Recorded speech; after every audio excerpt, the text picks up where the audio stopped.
வணக்கம். இன்றைக்கி வீடியோவில் நம்ம ரொம்ப சிம்பிளான மட்டன் கிரேவி எப்படி செய்கிறதுன்னு பார்க்க போகிறோம். ரொம்ப டேஸ்டியாக இருக்குங்க. வாங்க இந்த மட்டன் கிரேவி எப்படி செய்கிறதுன்னு வீடியோவில் பார்க்கலாம். இந்த மட்டன் கிரேவியை நம்ம குக்கரில் தான் செய்ய போகிறோம். குக்கரை வந்து அடுப்பில் வச்சு அதில் 2 டேபிள் ஸ்பூன் அளவுக்கு எண்ணெய் சேர்த்துக்கலாம். இந்த எண்ணெய் நல்லா சூடானதுக்கப்புறமா அதில் ஒரு நட்சத்திர சோம்பும் ஒரு சின்ன சைஸ் பட்டையும் சேர்த்துக்கிறோம். அதுக்கப்புறம் 1/2 டீஸ்பூன் அளவுக்கு சோம்பு சேர்த்துக்கிறோம். இது எல்லாமே நல்லா பொரிஞ்சதுக்கப்புறமா இப்போ இது கூட நம்ம வெங்காயம் சேர்த்துக்கலாங்க. நல்லா பெரிய வெங்காயமாக 2 வெங்காயத்தை இந்த மாதிரி நீல வாக்கில் கட் பண்ணி எடுத்து வச்சுருக்கேன். அதை வந்து சேர்த்துட்டு இது நல்ல ஒரு பொன்னிறம் ஆகிற வரைக்கும் நல்லா வதக்கி விட்டுக்கலாங்க.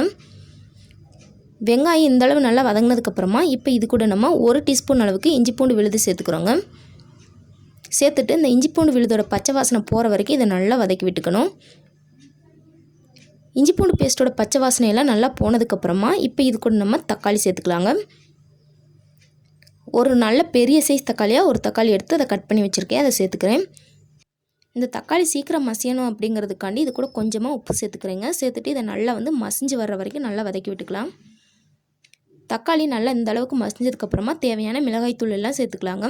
ஃபஸ்ட்டு 1/4 டீஸ்பூன் அளவுக்கு மஞ்சள் தூள், அதுக்கப்புறம் 1/2 டீஸ்பூன் அளவுக்கு தனியாத்தூள் அதாவது மல்லித்தூள், அதுக்கப்புறம் 1 டீஸ்பூன் அளவுக்கு தனி மிளகாய்த்தூள் சேர்த்துக்கிறேங்க. மிளகாய்த்தூள் உங்கள் காரத்துக்கு தகுந்த மாதிரி சேர்த்துக்கோங்க. அதுக்கப்புறம் 1/2 டீஸ்பூன் அளவுக்கு கரம் மசாலா, அப்புறம் 1/4 டீஸ்பூன் அளவுக்கு ஜீரகத்தூள் சேர்த்துக்கலாம். நம்ம சேர்த்த மசாலாவோட பச்சை வாசனை போகிற வரைக்கும் இதை நல்லா வந்து வதக்கி விட்டுக்கோங்க. இந்த மசாலாலேருந்து எண்ணெய் நல்லா பிரிஞ்சு வரணும், அது வரைக்கும் இந்த மாதிரி நல்லா வதக்கி விட்டாச்சு. இப்போ இது கூட நம்ம மட்டனை சேர்த்துக்கலாங்க. 1/2 கிலோ அளவுக்கு மட்டனை நல்லா கழுவி எடுத்து வச்சுருக்கேன், அதை இப்போ இது கூட சேர்த்துக்கலாம். மட்டனை சேர்த்துட்டு இதை நல்லா மிக்ஸ் பண்ணி விட்டுக்கலாங்க. நல்லா மிக்ஸ் பண்ணி விட்டுட்டு மட்டன்லேருந்து தண்ணி நல்லா விட்டு வர்ற வரைக்கும் நல்லா வேக விட்டுக்கலாங்க. ஒரு 5 நிமிஷம் நல்லா வேக விட்டுருங்க. மட்டன்லேருந்து தண்ணி நல்லா விட்டு வந்திருக்கு பாருங்கள். இப்போ இது கூட நம்ம மட்டன் வேகிறதுக்கு தேவையான அளவு தண்ணி சேர்த்துக்கலாங்க. நல்லா மட்டன் மூழ்கிற அளவுக்கு தண்ணி சேர்த்துக்கோங்க.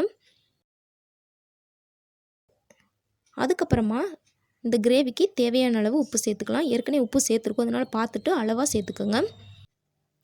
உப்பு சேர்த்துட்டு இதை நல்லா மிக்ஸ் பண்ணி விட்டுட்டு நம்ம இதை மூடி போட்டு வேக விட போகிறோங்க. உப்பு காரம் எல்லாம் டெஸ்ட் பண்ணி பாருங்கள். பத்தாட்டி சேர்த்துட்டு குக்கரை க்ளோஸ் பண்ணிடலாங்க. குக்கரை க்ளோஸ் பண்ணி 5லேருந்து 7 விசில் உங்கள் மட்டனுக்கு தகுந்தவாறு நல்லா வேக விட்டு எடுத்துக்கோங்க. மட்டன் வந்து நல்லா வெந்துருச்சு, எண்ணெயெல்லாம் சூப்பராக பிரிஞ்சு நல்லா வெந்து வந்திருக்கு. நம்ம வந்து நல்ல கிரேவியாக செய்ய போகிறோம், அதனால் வந்து மறுபடியும் ஸ்டவ் ஆன் பண்ணி நல்லா மிக்ஸ் பண்ணி விட்டுக்கலாங்க.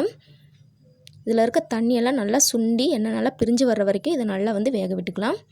பாருங்கள், எண்ணெயெல்லாம் பிரிஞ்சு நல்லா கிரேவியான ஸ்ட்ரக்சருக்கு வந்துருச்சு. இப்போ ஒரு 1/2 டீஸ்பூன் அளவுக்கு மிளகுத்தூள் சேர்த்துக்கலாங்க. சேர்த்துட்டு இதை நல்லா மிக்ஸ் பண்ணி விட்டுருங்க. ஒரு 2 நிமிஷம் இது நல்லா மறுபடியும் எண்ணெய் பிரிஞ்சு வர்ற வரைக்கும் கொதிக்க விட்டுக்கலாம். அவ்வளோதாங்க, ரொம்பவே சிம்பிளாக டேஸ்டியாக நம்மளோட மட்டன் கிரேவி ரெடி ஆயிடுச்சு.